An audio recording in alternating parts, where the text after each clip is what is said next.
Talker لوگ ہیں جن کو پیسے مل رہے ہیں، آپ ان سے خرچ، لیکن فضول کی جو ہے نا وہ واحد قسم کی۔ عمران خان اور پی ٹی آئی جس طرح ان دنوں مشکل ترین وقت سے گزر رہے ہیں، ایسے میں اس پارٹی کو پریشر کے ذریعے جس طرح توڑنے کی کوشش کی جا رہی ہے، میں آپ کو بتا دوں کہ اس طرح پاکستان کے سب سے بڑے لیڈر کو ختم نہیں کیا جا سکتا۔ خان صاحب ایسے سیاسی لیڈر ہیں کہ جو پچھلے 23 سال سے پاکستان کی غریب عوام کے لیے جدوجہد کر رہے ہیں۔ بسم اللہ الرحمن الرحیم۔ السلام علیکم۔ ایک بار پھر میں مخاطب ہوں جی آصف منیر صاحب سے۔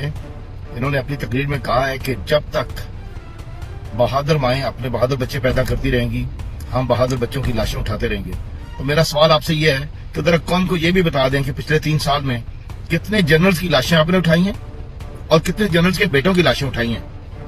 یہ ایک فوجی افسر کا بیٹا اور ایک فوجی کا باپ آپ سے یہ سوال کر رہا ہے۔ بائی دا وے میرے نانا دادا بھی فوجی تھے، تو یہ میرا ایک سوال ہے تاکہ قوم کو یہ بھی پتا چل جائے کہ کتنے جنرلز اور کتنے جنرلز کے بیٹے شہید ہوئے ہیں پچھلے 3 سال میں۔ پلیز اس کا جواب ذرا قوم کو دیجیے۔